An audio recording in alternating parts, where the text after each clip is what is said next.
As an internationally recognized careers coach and personality hire, if I do say so myself, baby, I'm concerned with how you're showing up in meetings. And if you are not new to this channel, you know I like to just dive right on into it, so let's cut the shit. All right, let's get into it. The first thing is just like me, okay? Basic as fuck. I can tell you it's basic because it works. Now, I have worked with countless executives, okay? I'm talking CFOs, CEOs, heads of department, really, really important people. And they will never ever admit this, but when someone walks into a meeting room without looking the part, they automatically tune them out or at least don't take them as seriously as other people. And I'm not saying we need to dress formally, I'm just saying we have to remember our audience. So who's gonna be in the room? If it's high-level executives, yeah, let's dress a little bit more formally than maybe we would on another day. Make sure your water bottle, laptop, your notebook, what you are bringing into the meeting room isn't like gross and dirty. People notice this shit. On that note, make sure you bring something to take notes with. People will in fact notice this. Even if you don't think you have to, like it's a big company meeting or a town hall, still be the person with a notepad. I'm telling you, old school executives, for whatever reason, love to pay attention. My very first corporate job, I was an intern, and there was another intern that I was working with. And I remember he looked at me and was like, I just got the best piece of advice ever, and I'm gonna share it with you. And I was like, all right, like, cool, tell me everything, Bradley. And he looks at me and he goes, you need to say at least 2 things in every meeting. And I was like, right, okay. Whatever. But then I started clocking Bradley a little bit. Bradley would be in meetings and he would say 2 things.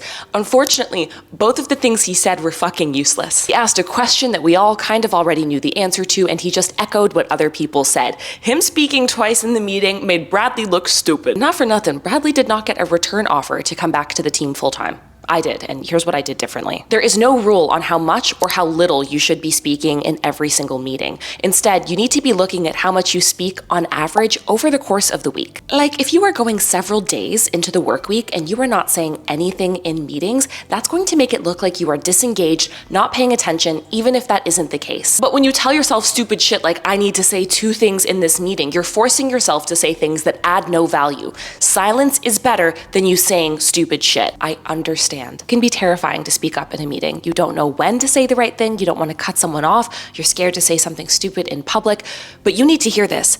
If you don't say anything in meetings, you will be forgettable. And over half of getting promoted and getting recognized at work is visibility. If nobody knows what you're thinking about, what you're working on, or even who you are, babe, you are not getting anywhere in the context of work. And worse, your boss might look at you like you're disengaged because you're not creating that conversation in meetings. We don't need to do anything crazy. If hearing this freaks you the fuck out, that is fine. At the beginning of every meeting, be the small talk person. Sit down, virtually or in the room, and go, how are you guys doing? How's your day? Simple as that. You have officially said something in the meeting. Someone told you their kid had a dance recital 2 weeks ago. Susan, how was the dance recital? I know we've got a couple of minutes before we start. If you literally have nothing to say, offer something you can do. So if in the meeting a project opportunity comes up, you should raise your hands and be like, oh, I can help with that. I could take a stab at this. Let me hold your hand, okay? Tough love. There is no perfect moment for you to say something in a meeting, but you do need to get comfortable speaking up. Start with small talk and then start with asking questions, taking notes, etc.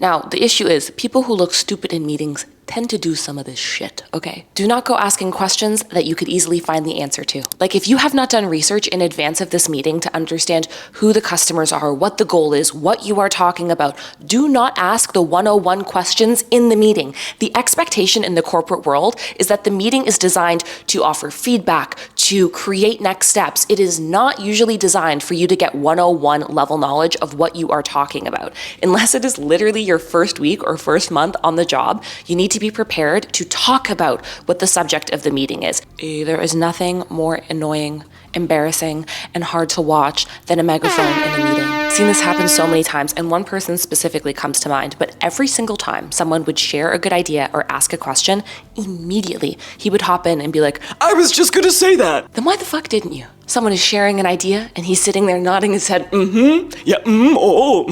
We're getting surround sound effects. Right. We're in an IMAX movie theater. Or he hits you with, and building off that, I actually think that's a great idea. All he said is that he likes it.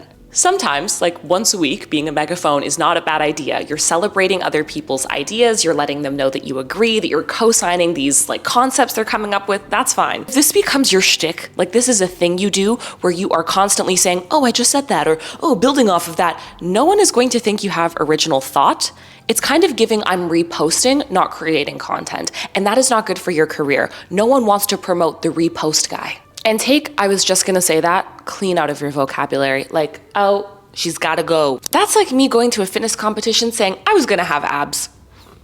Yeah. And cool it on the overactive listening. Everyone always talks. And you know what? This pisses me off because when we were raised, we were told, especially in school, it's important to be an active listener. You need to show people you're paying attention. Right, and I'm with you, but some people took it too far. Active listening means showing people you're paying attention. That means your phone is away and down. You are making eye contact. When they ask you questions, you respond. Maybe you have the occasional smile or nod, or you react with your body on what they're saying. Active listening is not you being Quavo in the back of a song. On that note, you need to have at least one original thought in every single meeting. It doesn't mean you necessarily have to say something, because sometimes it doesn't make sense, but you need to have a firm opinion and point of view on what you are talking about. Research the topic, understand the impacts, understand what your takeaways would be, and try to come up with at least one question that adds value. For example, what are the timelines? Are there any constraints? Even something as simple as, is there anything I can take away and help with? This is how you speak up while making a positive impact. You're not just talking to hear your own voice. You know what makes you look really dumb in a meeting? Calling someone else dumb. Would love to be able to look at certain people and say, who the fuck hired you?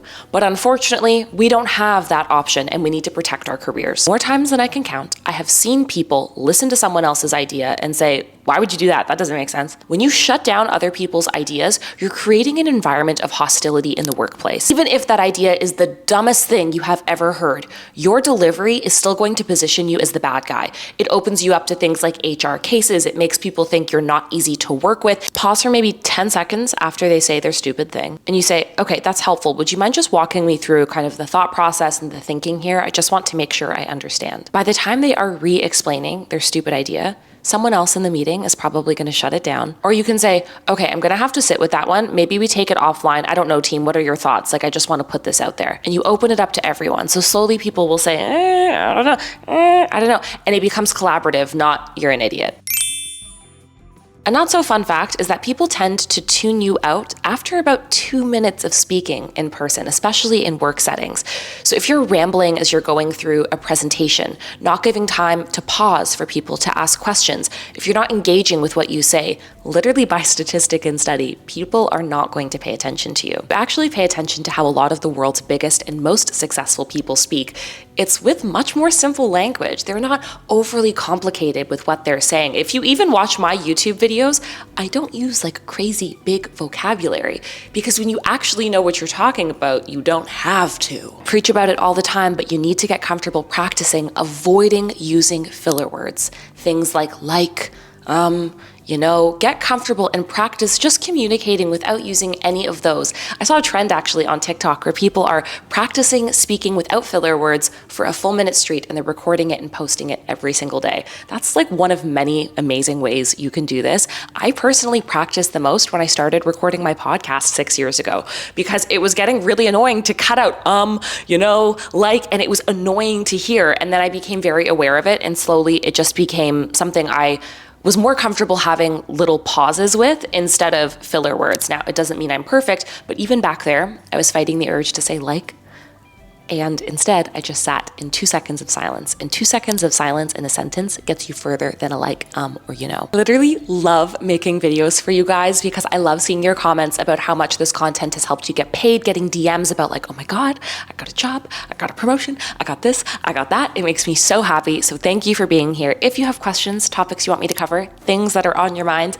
let me know in the comments down below. And if you haven't already, can you subscribe? Hello. I love hanging out with you. Why wouldn't you want to do this with me all the time? Hello. But thank you for being here. I love you muchly, and I'll talk to you in the next one.